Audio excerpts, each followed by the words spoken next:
watching Rock and Roll Garage. 4-speed, 5-speed, 6 feet on the floor, smashing down the pedal and I'm screaming for more. Big rock, small rock, fuel injected ride. This is how we do it, this is how we get high. 1, 2, 3, 4, give us some more, let it roll. This is Rock and Roll Garage. Cars and guitars.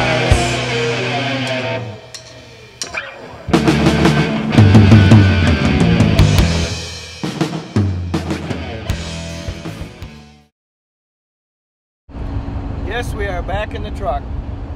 We got the trailer hooked on the back, and we're going to search out a 29 Roadster body. In the last episode, we were showing you, the frame that we have for the Roadster, but we're still looking for a better body to work with. And we got a tip from someone that we're going to go check this body out, hopefully bring it home. We're going to see this guy, George. And I guess there's a little bit of a story behind these bodies that we're going to look at, so we'll see what he has to say about that. Supposedly he wanted these bodies back when he was younger. His uncle owned the place, and he wouldn't let him have them because he was going to turn them into hot rods. And now he ended up inheriting the place.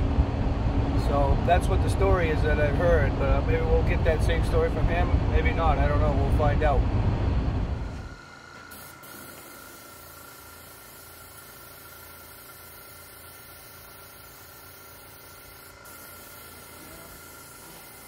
What do you think, boys? Looking good. Looking good to me. So we're flaming up our Rock and Roll Garage bus. We got a gig to do, and we want to flame it up. We got the flames outlined, as you can see here. We've done it in white already, and we're putting blue on this. We're going to make blue flames on this one. So we're working on the blue right now, and we're going to put purple on top of that, and then clear coat it, and we'll see how it comes out. All right?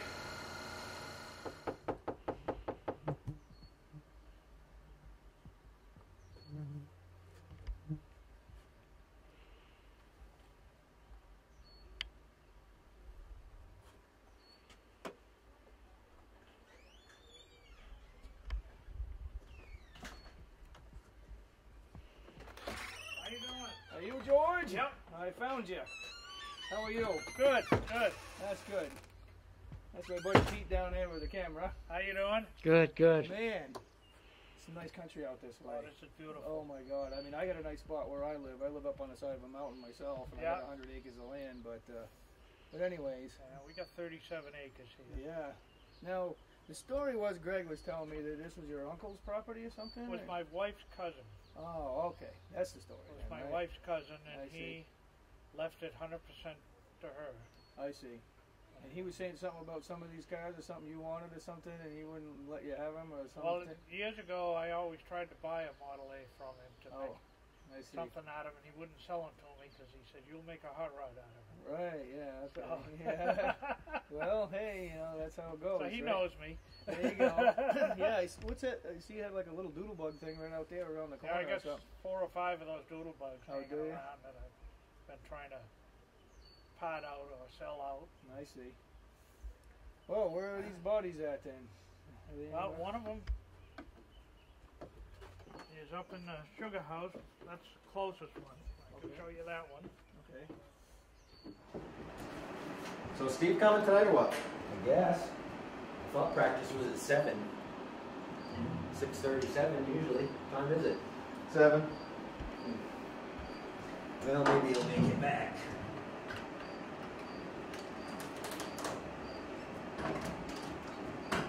Where's Steve?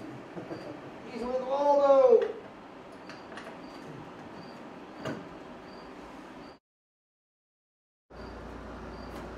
Rock and Roll Garage! Cars and guitars. Where's Steven?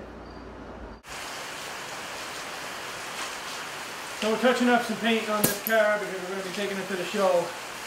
71 Nova. I've owned this car since 1984, and it should have gone to the junkyard because it was so rusted out, but I've had it so long it was kind of sentimental, so we ended up fixing it back up. You sold the other roadster body. You said it's in the house up there.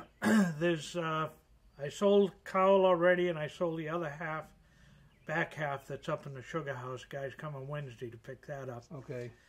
And then Greg bought the one that's up in the woods, and I still have a cowl and a rear half up in the sugar house. Right. Plus, you said you had the truck cab too, right? Yeah, I got a 30. I believe it's a 32. There's Steven! I've been here right all along.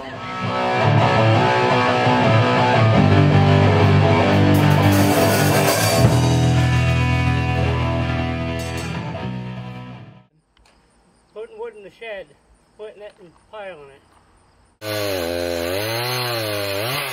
Alright, right here we have a 205/55 R16 off a 2003 Pontiac Vibe.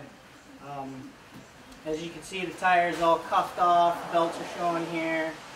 I mean, earlier we had it standing out in the driveway on a downward slope and it wasn't even rolling. That's how cuffed off it is. And the customer brought it in because he felt the vibration in the vehicle. And we still haven't really determined what the true cause of it is yet, but we know that the tire has something to do with the alignment of the vehicle. How are you feeling, people? It's Saturday night, right? I said, how are you feeling? So doesn't it look really nice? This is like a, I guess you'd want to call it like a black cherry color. What we did was we put 6 coats of clear coat on it. Then we wet sanded the whole car with 1200 grit wet dry sandpaper. And then we cleared it all again with another 6 coats. And now we're wet sanding it with 1500, and then we'll wet sand it again with 2000, and then we'll buff the car out. And that's how you achieve getting like a flat glass like finish on the outside with no imperfections in the paint. So if you want, we'll take a walk around the other side of the car, and then you'll see what we're doing as far as the wet sanding goes. So what we've done, like I said, is we've wet sanded the whole car with 1500 grit, and well, this whole side, and we'll go to the other side with the 1500 grit. Right now, Dan's re-wet sanding it with 2000 grit, and then we'll buff it out with 3 different types of compound when it's all done. As you can see, we flatten the paint right out so that there's no shine to it anymore. But once we buff this thing, it's going to come right out and be flat as a glass, like a mirror finish, just about. So we'll show you that once we get to the buffing stage. All right, let's get back to the show. You're watching Rock and Roll Garage, Cars and Guitars.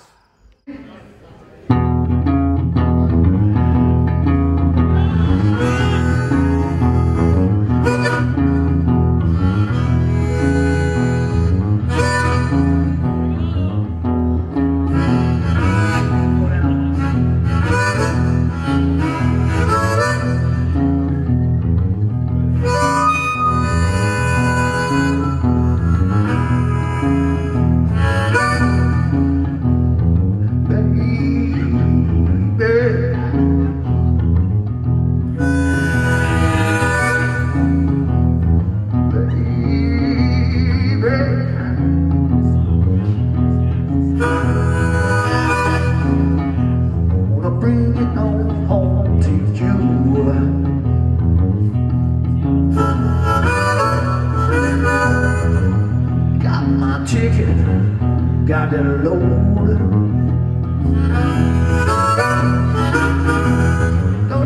Don't hire all aboard. Take my seat right way back. Ooh, watch that train roll down the track. Gonna bring it on home, bring it on home to you. Watch out for that boom.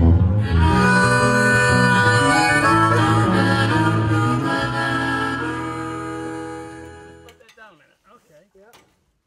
You got it? Are you getting this, Pete? Hold up. I got a fucking box over here. Did you get it? Yeah, I got it. Stepped right on it and walked right into it. What was it? Barbed wire.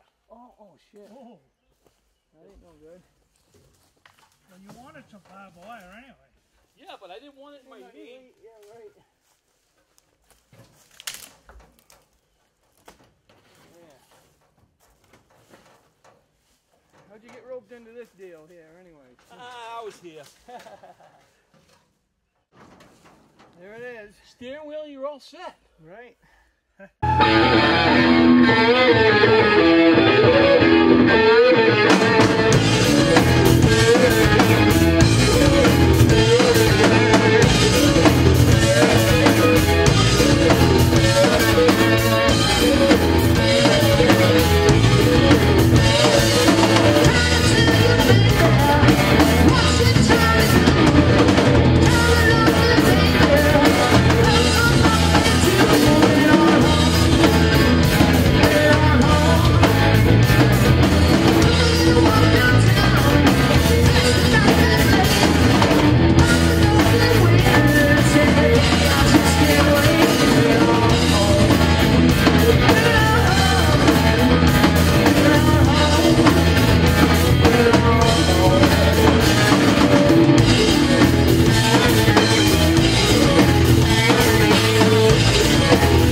So we're backstage with Paul Sylvia.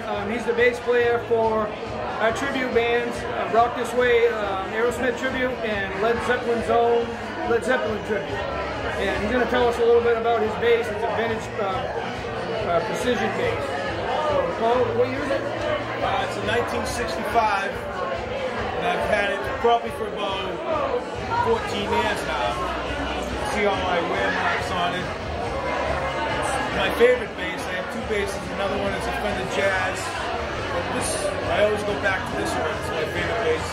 It's actually one of the basses that Tom Hamilton used in his early years. Same exact bass. In case you don't know who that is, that's the bass player for Aerosmith. All right, Paul, so how much did you pay for this bass? I actually got a good deal on this bass. I bought it for $950, which was a steal for a 65. And you said you've been playing, what, 14 years now? Yeah, I've had it for about 14 years. Yeah, it's like, you know, fine wine. You get better with age, right? It's great. It's all broken in, with all the war marks in the back. You can play it, you know, with your eyes closed, basically, right? Absolutely. Sounds good. Love it. All right, cool. Peace out.